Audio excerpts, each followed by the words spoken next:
Assalamualaikum warahmatullahi wabarakatuh. Ya Alhamdulillah wassalatu wassalamu ala Rasulillah wa ala alihi wa sahbihi wa mawalah wa la hawla wa la quwata illa billahi wa ba'du. Baik, kita lanjutkan kajian kitab Tauhid dan kita masuki bab ke-13, bab minasyirki al-isti'adzatu bi ghairillah. Bab termasuk kesyirikan, meminta perlindungan kepada selain Allah Subhanahu wa ta'ala. Bab ini dimasukkan oleh pengarang ingin menjelaskan tentang hal-hal yang merusak tauhid sampai levelnya kepada kesyirikan yang besar dan mengeluarkan pelakunya dari Islam. Baik, kita akan baca matanya, baru kita jelaskan. Berkata pengarang, Allah Subhanahu wa ta'ala berfirman, wa annahu kana rijalun minal insi ya'udzuuna birijalin minal jinni fazaduhum rahaqa. Bahwa ada beberapa orang dari kalangan manusia yang meminta perlindungan kepada beberapa kalangan dari jin, maka jin itu hanya menambah dosa dan kesalahan. Kemudian juga riwayat dari Khawlah ibn Hakim, Khawlah bintu Hakim, beliau mengatakan, aku mendengar Nabi SAW bersabda, man nazala manzilan faqala a'udzu bikalimatillahi tammati min syarri ma khalaq lam yadurruhu syai'un hatta yartahila min manzilihi dzalik. Barang siapa yang singgah di satu tempat lalu dia berdoa, aku berlindung dengan kalam Allah yang maha sempurna dari kejahatan semua makhluk yang diciptakannya, maka tidak ada satupun yang memadaratkan dirinya sampai dia beranjak dari tempat itu. Hadis ini dikeluarkan oleh Imam Muslim. Baik, adapun ayat yang pertama ingin menjelaskan kepada kita tentang ada beberapa manusia yang meminta perlindungan kepada jin di zaman jahiliyah. Apabila seseorang lewat di tempat yang menakutkan, umpamanya lewat di pohon-pohon angker atau di gunung-gunung, di hutan-hutan, atau di tempat yang sangat keramat, intinya menakutkan,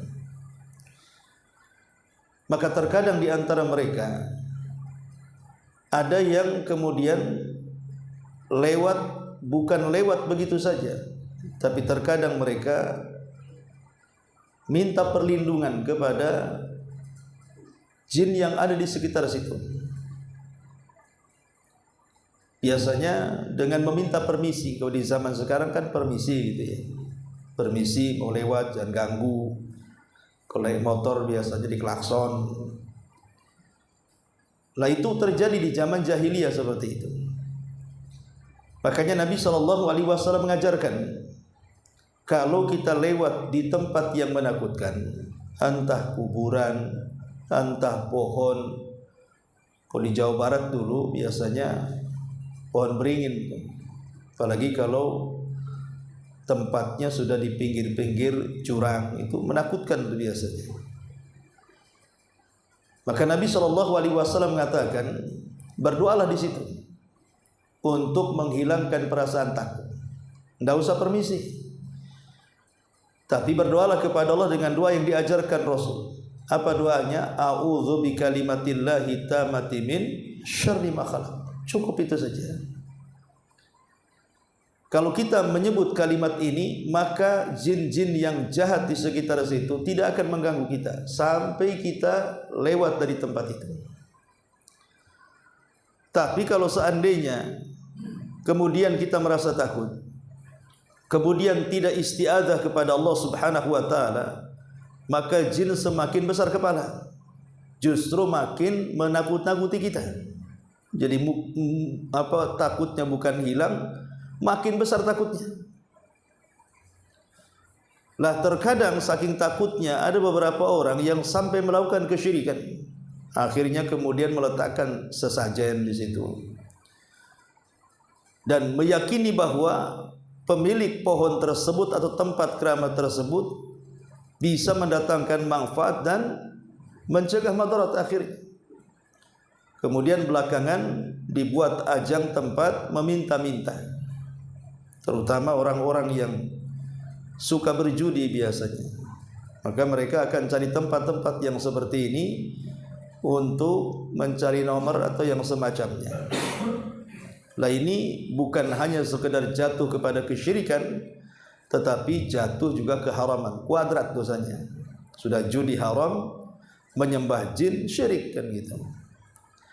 Lah terkadang jin-jin yang kita sembah, yang kita minta bantuan, rupanya jin-jin itu mungkin dapat hidayah, kita tidak tahu. Mereka sudah masuk Islam, walaupun saya katakan bahwa kalangan jin itu memang tidak ada nabi dan rasul yang diutus kepada mereka, karena jin-jin juga belajar Islam dari manusia. Karena nabinya jin juga nabinya manusia, di mana Nabi SAW itu diutus kepada bangsa manusia dan bangsa jin. Bahkan manusia lebih cerdas dibandingkan mereka. Boleh jadi mungkin di sini ada jin yang ngaji, atau tidak tahu saja. Kalau nampak antum larilah jin yang ngaji. Artinya bahwa jin-jin itu terkadang mereka dapat hidayah, sementara yang menyembah jinnya tak tobat-tobat. Jadi jinnya sudah masuk Islam, sudah tidak di situ lagi, manusianya pula datang ke situ terus. Makanya dari sini turun ayat bahwa ada sebagian manusia yang mereka meminta perlindungan kepada jin. Lah sementara jin sudah dapat hidayah, dia pula makin kufur. Makanya Allah mengatakan wa annahu kana rijalun minal insi ya'udzuna birijalin minal jinni fazaduhum rahaqa. Ada sebagian manusia meminta perlindungan kepada jin, jinnya sadar tetapi manusianya zaduhum rahaqa, makin jatuh kepada dosa dan kesalahan. Itulah asbab nuzulnya kenapa surah jin ayat 6 ini turun. Baik masyarul muslimin wal muslimin yang dimuliakan Allah Azza wa Jalla. Bicara tentang isti'adzah. Isti'adzah ini artinya meminta perlindungan kepada Allah Subhanahu wa taala. Ada beberapa kaidah yang harus dipahami dalam masalah isti'adzah ini. Pertama, isti'adzah ini bagian daripada ibadah, sehingga tidak boleh diberikan kecuali kepada Allah.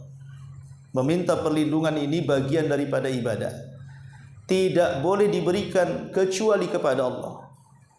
Maka siapapun yang menyimpangkan ibadah kepada selain Allah, maka dia jatuh kepada kekufuran dan kesyirikan. Ini yang pertama. Yang kedua, isti'adzah kepada selain Allah.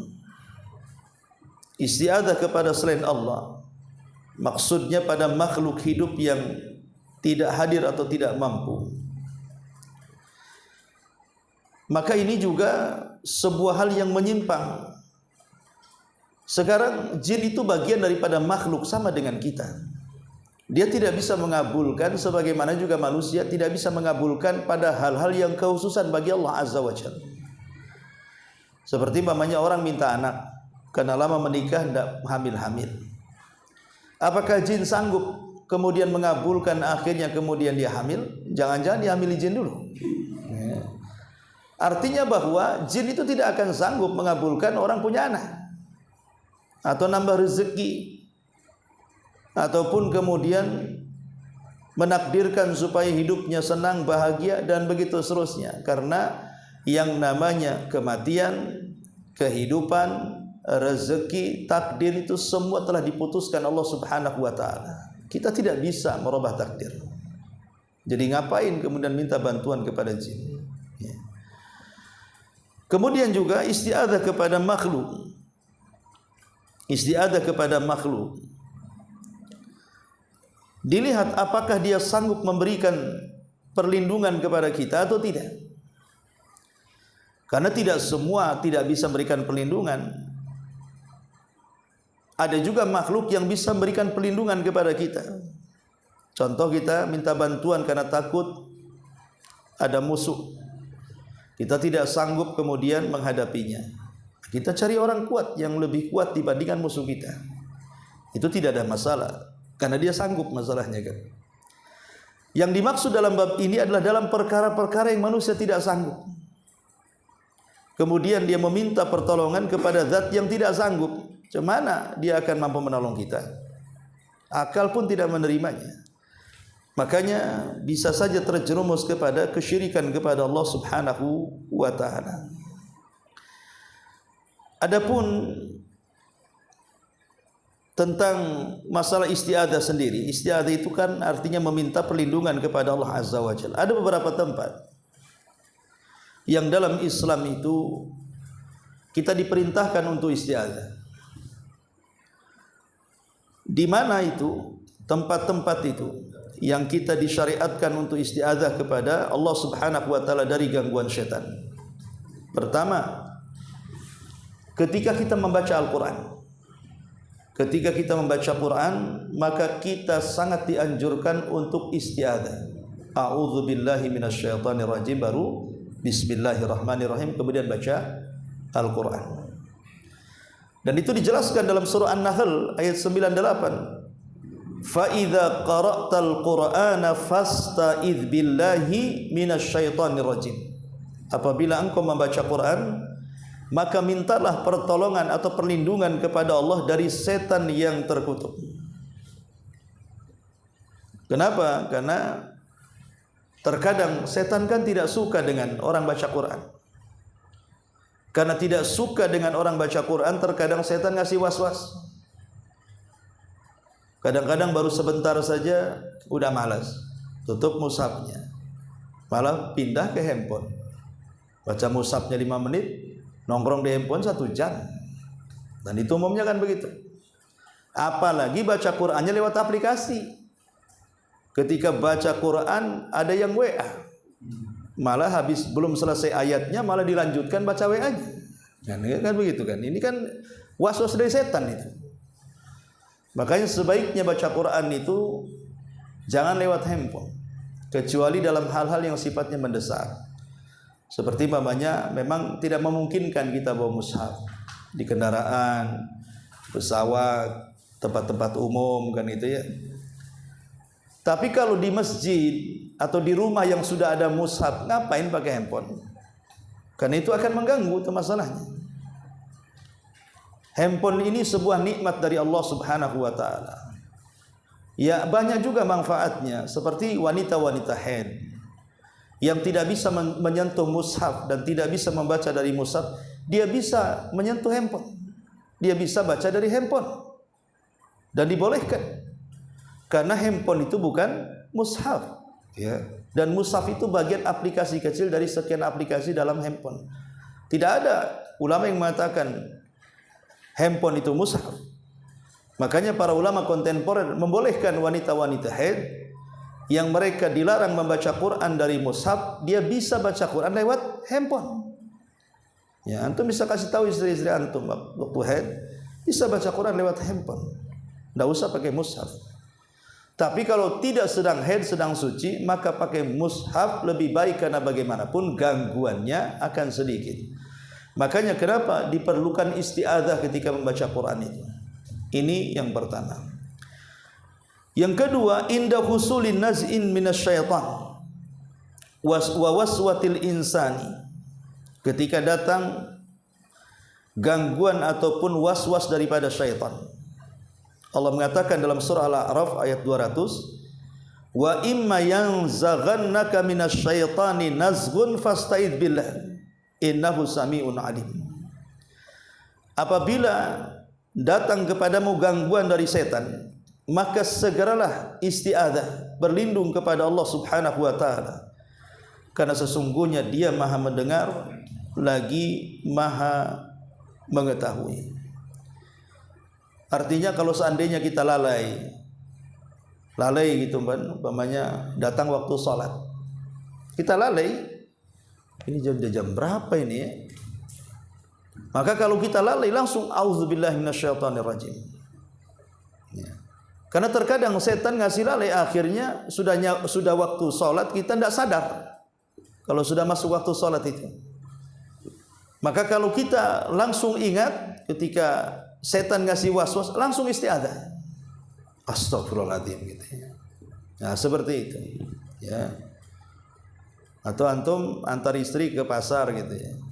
Lupa, antum pulang duluan. Sampai di rumah mana istri ini? Gitu kan umpamanya kan. Nah, itu mungkin gangguan setan juga. Antum isti'adzah itu, cepat jemput ke pasar. Nanti istri antum kesurupan nanti. Maki-maki antum nanti. Intinya bahwa kalau kita ada hal-hal yang dilupakan dari ibadah, itu dari hal-hal kewajiban, langsung isti'adzah. Kemudian yang ketiga, indama yuwaswis syaitanu lil muslim fi mu'taqadihi bi rabbi.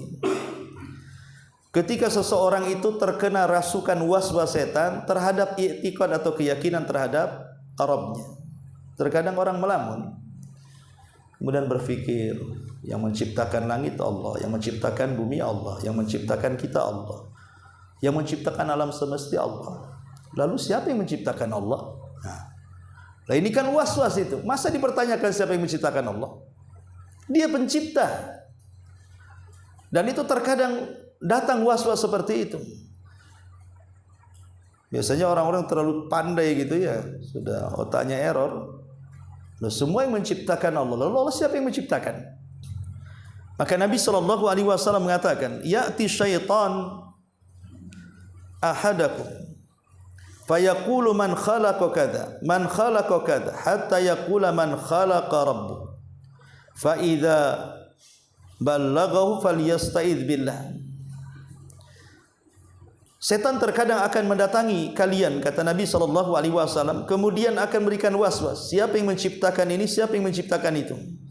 Sampai akhirnya setan akan sampai kepada pertanyaan, lalu siapa yang menciptakan Allah Subhanahu wa taala? Kalau sudah sampai taraf seperti ini, falyasta'idz billah, kata Nabi. Langsung berlindung kepada Allah Subhanahu wa taala. Kemudian yang keempat, indama yulabbas asyaitan ala indama yulabbisu syaitanu alal insan fi salati. Kalau seandainya setan itu memberikan talbis, was-was kepada manusia saat salat. Saat salat, ya. Makanya Nabi SAW dalam hadis Utsman ibn Abil As radhiyallahu an, bahwa beliau mendatangi Rasul dan mengatakan, ya Rasulullah, inna syaitan qad hala baini wa baina salati wa qiraati yulabbisuha alayya. Rasul, kadang-kadang setan berusaha mengganggu antara diriku dan salatku, bahkan sampai ke bacaanku. Aku lupa baca apa tadi. Maka Nabi SAW mengatakan, dzaka syaitan yuqalu lahu hinzib. Itulah syaitan yang diberi nama hinzib.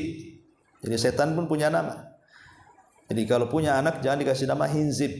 Itu nama setan. Fa idza ahsastahu fata'awwadz billahi minhu. Wadful ala yasarika thalathan. Kalau engkau merasakan gangguan-gangguan setan seperti itu, mulai mengganggu salat sehingga lupa berapa rakaat. Aduh, berapa tadi rakaatnya? Gimana saya udah baca Fatihah atau belum nih? Ya. Udah ruku atau belum? Pokoknya dibuat bingung dalam salat itu. Maka segeralah kemudian isti'adzah, a'udzubillahi minasyaitonirrajim, ludahkan ke arah kiri 3 kali. Fa idza fa'alta dzalik, kata Rasul, kalau engkau melakukan hal itu, fa adhaballahu anni, fa adhabahu anni.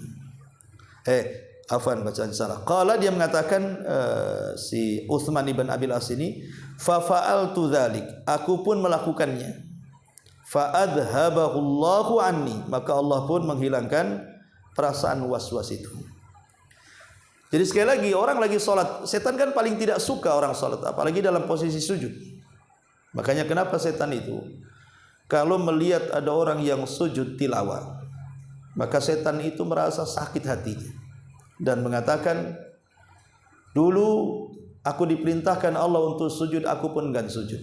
Hamba ini diperintahkan sujud, maka dia sujud, maka dia berhak mendapat surga, dan aku malah masuk neraka. Sakit hati setan melihat orang sujud itu.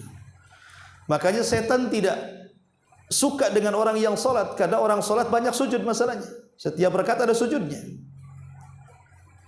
Makanya kenapa setan berusaha kemudian mengganggu orang sholat. Ya contohnya tadi, dilupakan rakaat, dilupakan gerakan, kadang-kadang dikacau bacaan gitu ya. Kadang-kadang loncat bacaannya. Dari ina a'tayna kok ketabat ini namanya kan. Kadang-kadang seperti itu.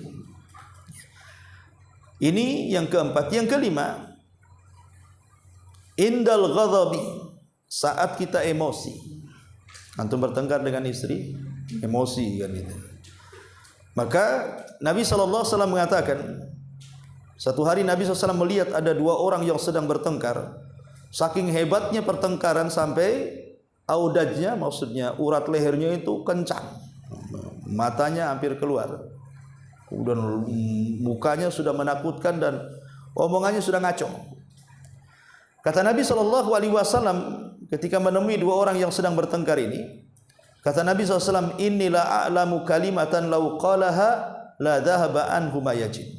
Maukah ku ajarkan kepada kalian berdua satu kalimat, kalau kalian baca hilanglah perasaan marah itu.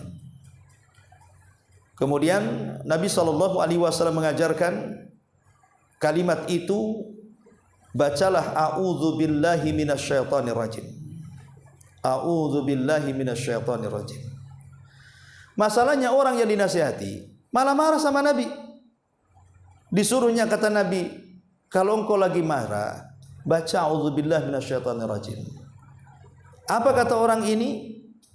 Faqalu li rajulin, maka dikatakan kepada orang itu, ala tasma ma yaqulun nabi, tidakkah kau dengar apa yang diucapkan Nabi? Cepat ucapkan a'udzubillahi minasyaitonir rajim.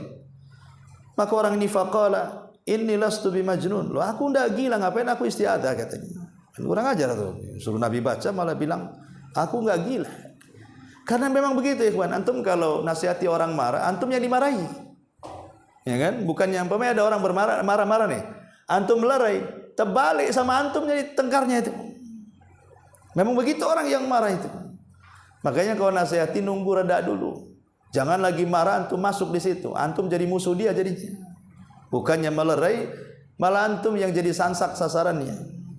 Ini, tapi Nabi mengajarkan bahwa kalau kita sedang emosi, langsung isti'adzah. Sebab kalau seandainya kita tidak isti'adzah, makin dikompori sama setan itu. Makin dipanas-panasi, makin lagi. Dan ingat bahwa orang yang marah ini melahirkan banyak keburukan. Bisa saja mengucapkan kalimat binatang, bisa saja menampar, bisa saja membunuh, macam-macam lah orang yang marah itu. Ya. Makanya perlu isti'adzah. Kemudian yang keenam, indama yaral insan ru'yan yakrahuha, ketika mimpi buruk. Mimpi buruk. Tengah malam kita baru saja tidur 1 jam, langsung mimpi buruk, ketemu genderuwo, ketemu sundel bolong, ketemu suster ngesot, apa itu. Bukan banyak hantu-hantu di Indonesia ini. Sebenarnya intinya jin sebenarnya. Itu kan istilah-istilah aja di negeri kita ini. Pocong lah apa gitu ya.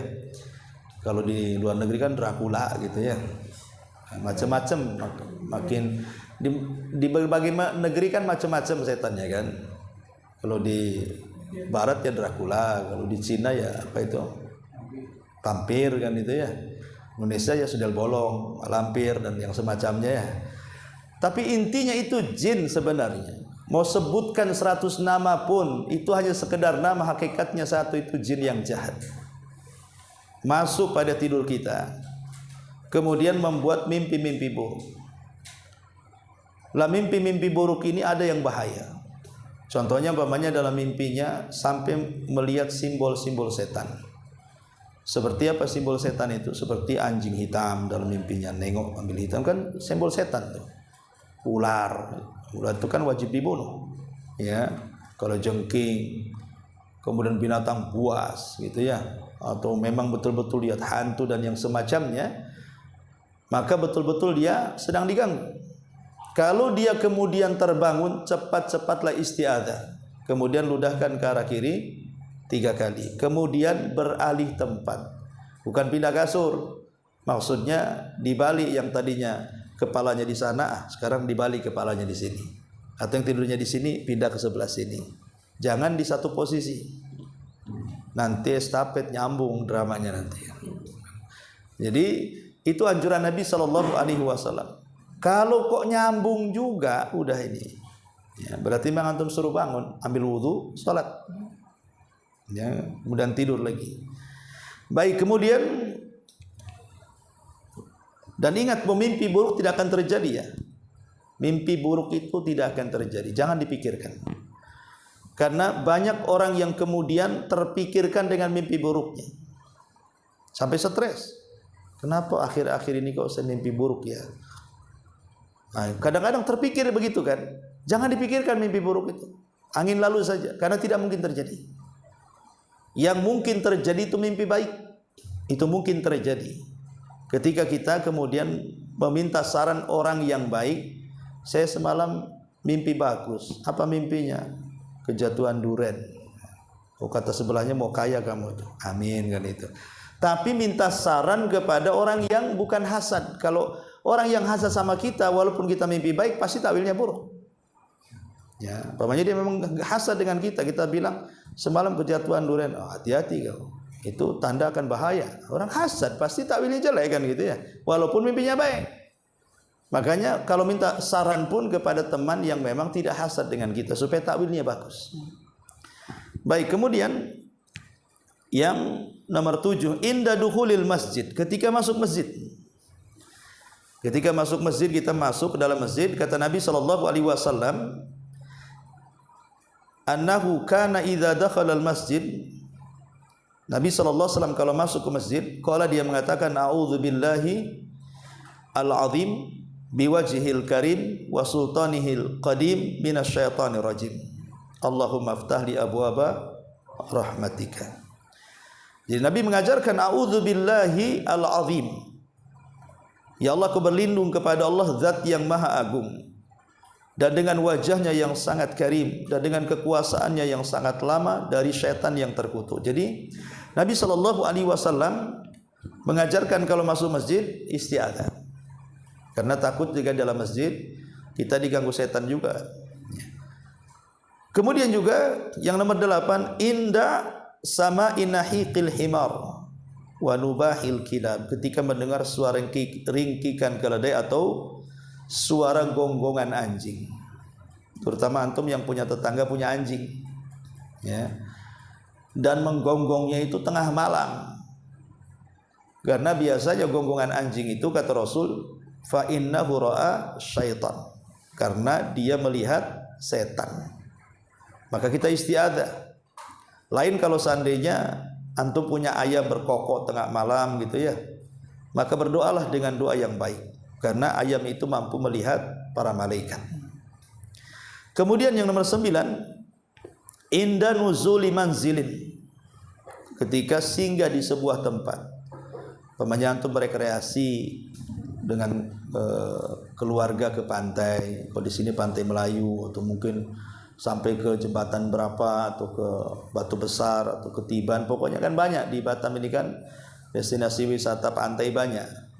Kalau antum bawa keluarga ya, ataupun rame-rame ke pantai, maka ketika sampai di pantai, antum berdoa dengan doa yang diajarkan Nabi dalam bab ini. A'udzu bikalimatillahi tammati min syarri ma khalaq. Karena kita tidak tahu. Mungkin anak kita renang ke gulung ombak, kita tidak tahu. Atau mungkin anak kita berenang tahu-tahu digigit ular laut, kita tidak tahu, ya kan?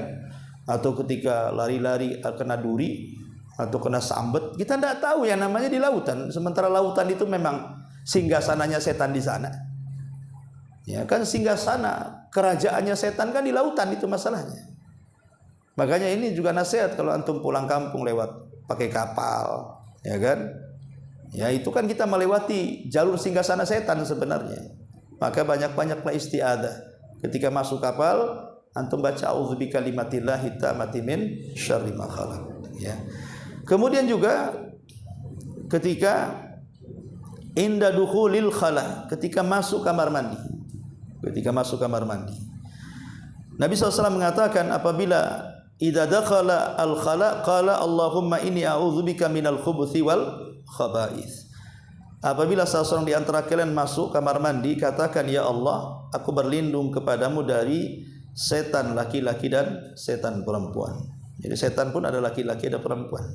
Kalau yang masuk laki-laki, yang goda setan perempuan. Kalau yang masuk perempuan, yang goda setan laki-laki. Kalau yang masuk banci, yang setannya pula banci pula kan itu. Banci kaleng. Ya, sama saja kehidupan setan itu dengan kehidupan manusia kurang lebih saja. Ada LGBT-nya juga gitu. Karena kehidupan jin itu kurang lebih baik dari segi agama atau dunia. Ya sama, kalau di Indonesia ini kan banyak ormas gitu ya.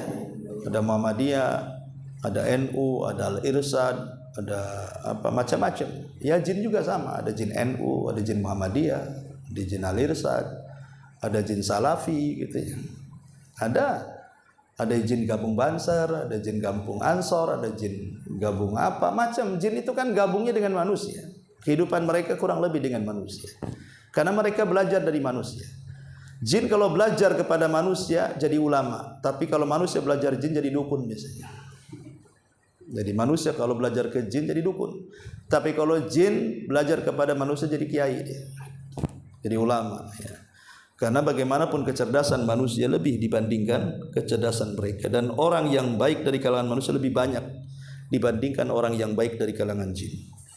Kemudian yang ke-11, indama yajidul insan waja'an fi jasadihi. Ketika antum sakit-sakit badan. Sakit-sakit badan kan kita tidak tahu. Boleh jadi itu karena penyakit, memang bawaan penyakit, asam urat, kolesterol, darah tinggi, atau karena capek kerja, atau karena mungkin disambet setan atau disihir orang. Kita tidak tahu sakit-sakit badan ini kan, kita kan bukan dokter. Ke rumah sakit pun kadang-kadang harus ditanya dulu, scan dulu, kadang-kadang harus di medical check up dulu baru ketahuan penyakitnya kan. Maka sebelum ke sana, maksudnya untuk ya jaga-jaga saja lah kan gitu. Oh, badan-badan saya sakit kali, kenapa ini kan? Ketika kita tidak tahu penyebabnya, kenapa tahu-tahu sakit badan, habis tidur kok sakit badan, ta'awud saja. Ta'awud kepada Allah Azza wa Jalla.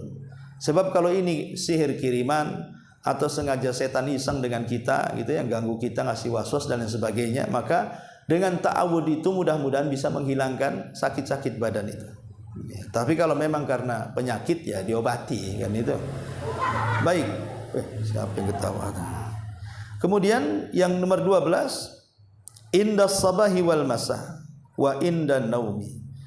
Isti'adzahlah di waktu pagi, di waktu petang, dan ketika hendak tidur. Kemudian yang nomor 13, indal faza'i minan naumi. Ketika terkaget-kaget bangun dari tidur. Ya. Kan ada orang yang kagetan kalau dibangunkan itu kan.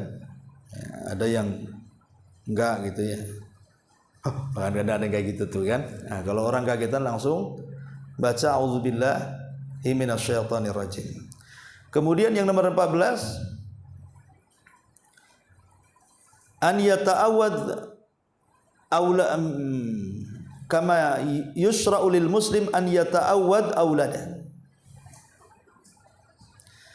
Jadi kita juga meminta perlindungan kepada Allah untuk anak-anak kita.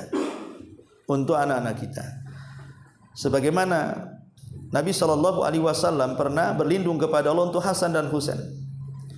Beliau mengatakan, inna abakuma kana yata'awad bihima Ismail wa Ishaq a'udzu bikalimatillahi tammati min kulli syaitanin wa haman wa min kulli ainin lamah. Jadi antum kalau punya bayi, anak-anak yang antum suka gendong gitu kan, anak-anak kecil sambil pegang kepalanya, antum baca a'udzu bikalimatillahi tammati min kulli syaitanin wa hammah wa min kulli ainin lamah. Ya Allah, aku berlindung dengan menggunakan kalimat-kalimat, maksudnya Al-Quran, kalam-kalam Allah, dari setiap setan dan keburukannya, dan setiap penyakit ain, ya, dan bahayanya. Karena begini ikhwan, kalau kita punya anak, terkadang kan anak kita ini cakep, cantik, lucu, kadang-kadang disukai tetangga, kadang digendong tetangga kan itu ya, saking lucunya. Apalagi dibawa ke pesta, dibawa ke walimah, banyak orang nengok anak kita lucu, gendong sana, gendong kayak bola aja buat mainan gitu ya. Kita tidak tahu orang-orang yang menggendong anak kita, jangan-jangan mereka hasad dengan kita. Melihat anaknya hitam, kriwel, jelek, melihat anak orang ganteng kan gitu, kan hasad. Kenapa anak saya jelek, kenapa anak orang baik, ganteng gitu ya. Hasad dia. Lah dikhawatirkan digendong oleh orang hasad, kemudian anak itu jadi sakit jadinya, dan suka sakit-sakitan. Kalau sakit lama, kita nggak tahu, atau jadi setip atau apa, kita nggak tahu. Makanya saya nasihatkan kalau antum punya bayi, karena sekarang ini aneh orang-orang awam ini. Kalau punya bayi itu kadang-kadang dipoto tiap hari, dipajang di Facebook, di TikTok, di Allah. Dia nggak tahu bahwa yang lihat itu tidak semua orang baik, bisa saja orang hasad. Kemudian akhirnya terkena penyakit ain. Ya, makanya tidak usah ngapain dipajang-pajang. Ini juga yang dipahami. Kita berlindung kepada Allah, doakan anak kita supaya tidak tersentuh oleh syaitan. Ya. Ma'asyiral muslimat yang dimuliakan Allah Subhanahu wa taala. Inilah di antara 14 perkara yang disebutkan para ulama agar kita beristi'adzah, meminta perlindungan kepada Allah Subhanahu wa taala. Baik, masyarul muslimat yang dimuliakan Allah Azza wa Jalla, setelah kita tahu tempat-tempat isti'adzah, bahwa kita disuruh untuk beristi'adzah, bahwa isti'adzah ini ikhwatu fiddin yang dimuliakan Allah Azza wa Jalla, ada aturan yang disebutkan oleh para ulama. Aturan yang disebutkan para ulama ketika kita ini berhadapan dengan kalimat a'udzubillahi minasyaitonir rajim.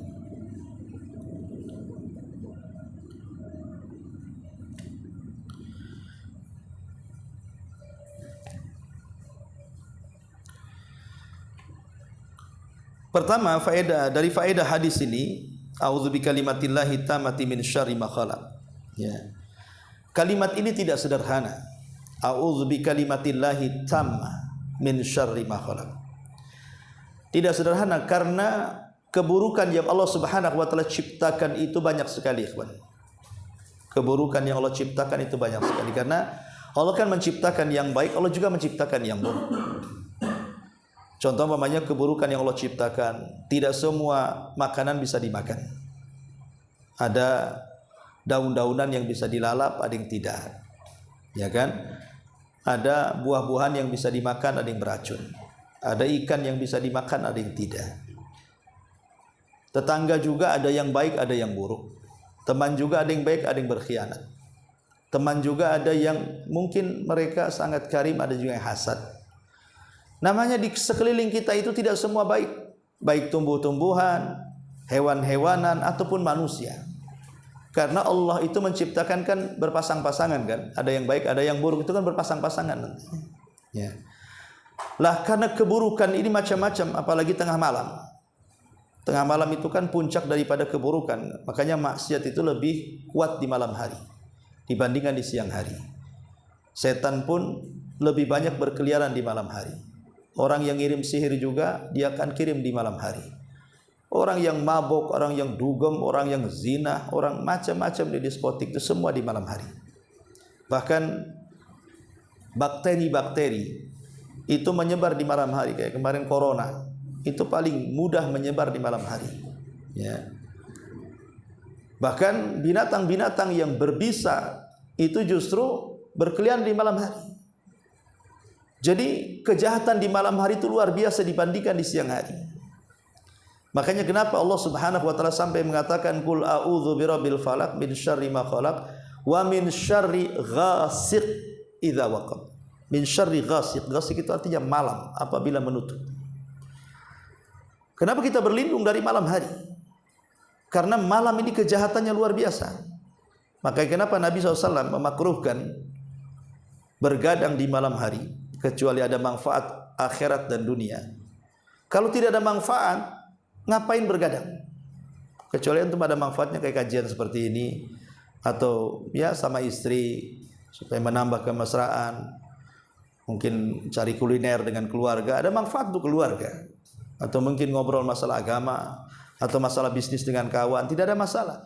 Tapi kalau nggak ada manfaatnya, hanya main remi, main catur saja, main gaple bahasanya, kopinya satu baskom, ya kan, rokoknya kretek, tuh, apalagi sampai nonton bola, ditunggu habis isya tuh, subuh baru penaltinya, mikir tuh, ke masjid ke penalti, ke masjid ke penalti, penalti dia, sampai matahari terbit, la ilaha illallah, ya kan? Ada orang yang seperti ini kan, gila bola kan. Saking gila bola, dia lupa kewajiban. Lah Nabi SAW kenapa melarang seperti itu? Karena dampaknya banyak. Seperti ke kesehatan. Orang yang jarang tidur malam, itu penyakit banyak yang akan masuk ke badan dia. Makanya kenapa Nabi SAW tidak menjelaskan cara makan. Hanya Rasul mengatakan kalau makan baca basmalah, kemudian pakai tangan kanan, jangan berlebihan. Itu saja. Tapi kalau cara tidur, Nabi menjelaskan sedetail-detailnya. Bahkan Quran mengajarkan. Ketika Allah menurunkan surah Al-Muzammil, ya ayyuhal muzammil qumil laila illa qalila nisfahu aw ismi'u nisfahu awin gimana? Qalila aw zid alaihi warattilil qur'ana tartila. Di sini Allah mengatakan bagaimana Nabi SAW diajarkan tidur oleh Allah. Pertama, Nabi itu tidur separuh malam, nisfahu, separuh malam, atau zid, nambah dari separuh. Maksudnya Rasul itu separuh malam tidur, nanti separuhnya tahajud. Atau kalau masih kurang, ditambah lagi menjadi 2/3 malam tidur, 1/3 malam tahajud. Itu Nabi. Tapi Rasul itu tidurnya awal. Karena kita tahu bahwa dalam satu hari itu kan ada 3 waktu setan yang kita harus berlindung. Pertama menjelang maghrib. Menjelang maghrib itu waktu setan. Makanya kenapa Rasul melarang anak-anak tidak boleh bermain di luar. Karena setan itu lagi main-main di situ, takut kesambet. Makanya kalau menjelang maghrib, antum kalau punya anak-anak kecil suruh masuk rumah. Ya, tutup jendela, tutup pintu. Nanti kalau mau keluar, ya setelah maghrib. Kalau menjelang maghrib jangan. Ya. Kemudian yang kedua, setelah isya sampai separuh malam, itu waktu setan. Karena setan itu akan bermain-main setelah isya sampai separuh malam. Dibuatnya orang tidak bisa tidur, kuliner ke sana kemari, ngobrol ke sana kemari, nonton handphone ke sana kemari gitu ya. Oh, enggak lah, kalau nonton handphone ke sana kemari lah, duduk aja. Ataupun mungkin nonton bola tadi contohnya. Sebab kalau sudah di atas setengah malam kan, jam 12 ke atas biasanya ngantuk itu sudah kurang. Bahkan kadang-kadang mata makin cerah pula tuh. Tidurin tidak bisa. Anehnya nanti kalau sudah dekat-dekat pagi 3:30, itu mulai itu ngantuknya datang tuh. Nah, disitulah kenapa permainan setan berlaku di situ. Makanya kenapa Nabi SAW membenci tidur setelah maghrib dan bergadang setelah isya. Karena di situ waktu setan. Kalau tidak ada manfaat dunia akhirat, tidak usahlah, tidur aja. Itu bagus untuk kesehatan. Ini waktu setan kan itu. Kita berlindung kepada Allah Azza wa Jalla. Kemudian juga di waktu sebelum duhur. Makanya kenapa Nabi SAW mengatakan kilu fa inna syaitan la yakil. Tidurlah siang karena setan tidak pernah tidur siang. Minimalnya tidur siang itu maksudnya bukan tidur main kasur dengan bantal, itu bukan itu maksudnya kailulah itu. Kailulah itu maksudnya hanya merebahkan sejenak. Umpamanya ya seperempat jam jadilah. Dekat-dekat duhur karena capek kerja, ambil kursi sambil rebahan atau ada meja sambil rebahan. Tidak usah lama-lama. Ya, 15 menit, 20 menit saja. Itu sudah cukup. Kata pakar Amerika mengatakan, orang yang biasa kailula itu jarang diserang stroke. Jadi orang yang biasa kailula tidur siang sebelum duhur, walaupun hanya 20 menit, 15 menit, bukan tidur beneran lah, selip-selip chicken lah maksudnya ya. Ya masih gini aja lah kan itu nggak akan diserang stroke atau jarang diserang stroke. Oke lah, tidak ada penelitian orang barat, kita yakin bahwa apapun yang dilakukan Nabi pasti ada manfaatnya, apalagi diteliti ya. Jadi di waktu-waktu yang seperti ini maka kita berlindung kepada Allah Subhanahu wa ta'ala. Baik, ini saja yang bisa sampaikan. Intinya bahwa bab ini jangan sampai kita isti'adzah dengan jin, karena itu akan membawa kesyirikan seperti dukun. Kita datang ke dukun, jangan, karena dukun itu sandaran mereka adalah jin. Kalau kita datang ke dukun berarti kita diarahkan oleh dukun untuk menjadi jin pelindung kita. Naudzubillah. Baik, sampai di sini. Kalau ada yang bertanya silakan. Kalau enggak kita tutup. Iya. Kalau misalnya contoh nih, saya kan punya kakek, terus dari cucu-cucunya tuh kayak minta kayak tingkat kakek tapi lewat dukun, itu gimana Pak? Minta apa? Minta liatin kayak badannya itu pasca itu setelah operasi. Supaya datang ke dukun supaya apa? Kayak nengok kayak hal-hal mistis gitu lah Pak. Hal-hal mistis. Setelah operasi datang ke dukun, Iya. supaya sehat. Nah, kan kalau di logikanya kan memang habis operasi kan pasti kayak badan agak lemas kan. Tapi dari cucunya si kakeknya istri ini, dia pergi ke dukun Tanpa sepengetahuan antum. tanpa sepengetahuan dari anaknya kakek. Oh gitu. Jadi pertanyaannya, Itu hukumnya apa? ya hukumnya datang ke dukun, lihat dukunnya. Ada dukun urut, ada dukun cabul, ada dukun sihir, kan lihat kan dukun.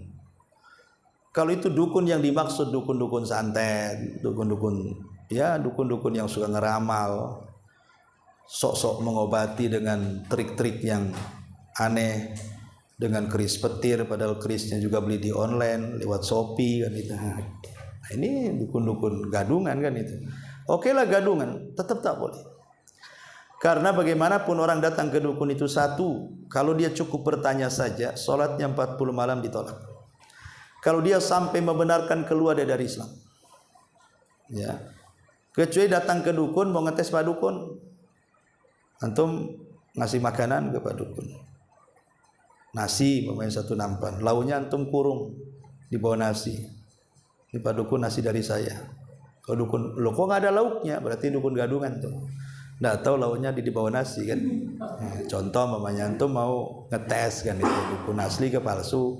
Ini dukun gadungan nih, masa nerawang lauk aja tak tahu. Nah, nggak masalah kalau untuk ngetes saja, karena Hajjaj ibn Yusuf al-Thaqafi walaupun dia zalim Hajjaj itu, dia pakar Quran tapi membunuh ratusan para sahabat dengan tangannya berlumuran darah. Dia membunuh para tabiin, para sahabat dibantai dia. Hajjaj ibn Yusuf, tapi dia ahli Quran. Dan dia suka dengan orang-orang yang menghafal Quran. Jadi kalau ada madrasah sekolah disumbang sama dia. Dia memimpin perang Hajjaj ibn Yusuf. Jadi salah satu biografinya itu, dia tidak suka dengan dukun. Walaupun begitu dia nggak suka dengan dukun. Satu hari dia dipanggil orang yang katanya disebut-sebut paranormal. Kemudian didudukan di sampingnya. Diajak ngobrol biasa, ngobrol-ngobrol, nggak ada masalah. Jadi Hajjaj ini sambil ngobrol dia ambil batu, dihitung. Kemudian dikepal 1, 2, banyak 1. Dukunnya nggak tahu. 2, dihitung sama dia. Ya, sampai 100 batu. Ya. Dukun tak tahu. Setelah 100 di kepalanya, kerikil kecil, kata Hajjaj bin Yusuf, ada berapa ini? Kata dukun, ada 100. Pas dia.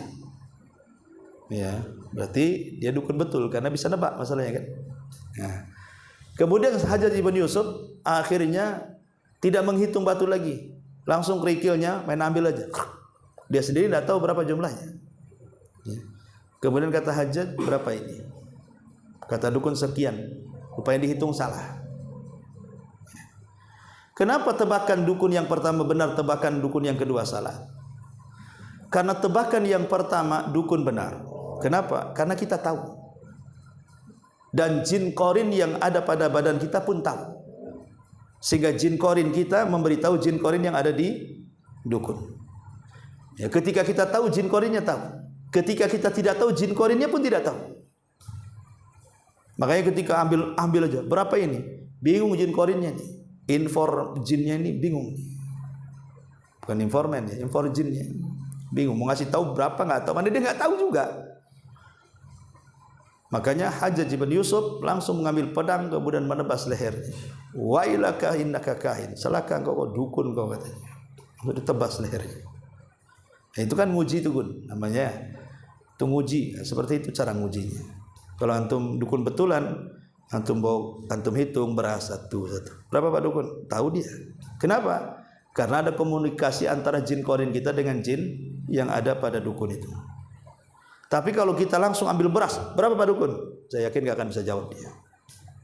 Karena tidak ada informasi, ketutup informasinya. Maka orang yang datang ke dukun itu harus bertobat kepada Allah Azza wa Jalla. Takut tadi sholatnya tidak diterima. Dan ingat, dukun itu tidak ada manfaat dan tidak mencegah madarat sama sekali. Banyak kok dukun yang sakit dia nggak bisa mengobati dirinya. Tapi kalau mengobati orang pandai, dia sakit, kalau ngomong, wah ini tidak perlu dioperasi.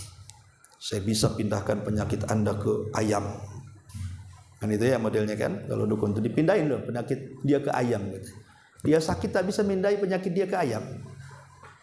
Malah dia yang mati, ayamnya hidup. Nah ini kan dukun. So ini batu aki ini kalau dibawa untuk usaha lancar.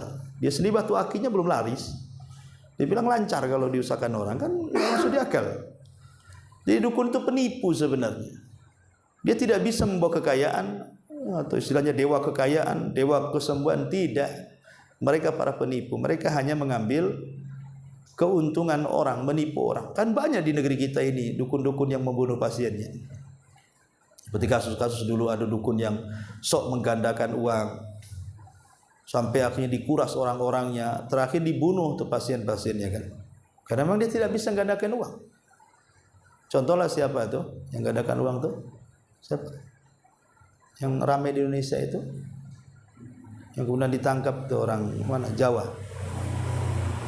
Kanjeng apa? Selamat itu sebetulnya. Masa antum tidak tahu. Yang gemu-gemu orangnya itu, ya kan? Kan waktu di penjara sama polisi kan suruh digandakan uangnya kan? Nggak bisa di penjara. Kalau lagi di kursinya bisa. Rupanya kursinya itu memang banyak uangnya kan, ada triknya kan? Ketika di penjara suruh gandakan uang nggak bisa. Apa alasannya? Jinnya nggak masuk penjara katanya. Nggak bisa gandakan. Nah ini kan lelucon ya kawan. Namanya nggak bisa. Seandainya dibantu jin sendiri, jin itu loh, dia tidak akan membantu kecuali ada manfaat bagi dia. Kalau nggak ada manfaatnya tidak akan dibantu. Buat apa bantu manusia kalau nggak ada manfaatnya? Karena dia membantu manusia itu supaya manusia merendahkan dirinya dan memuliakan jin. Karena jin itu makhluk yang lemah, manusia itu yang mulia. Supaya kemuliaan kita hilang dan mereka yang dimuliakan. Wallahu a'lam. Intinya jangan datang ke dukun.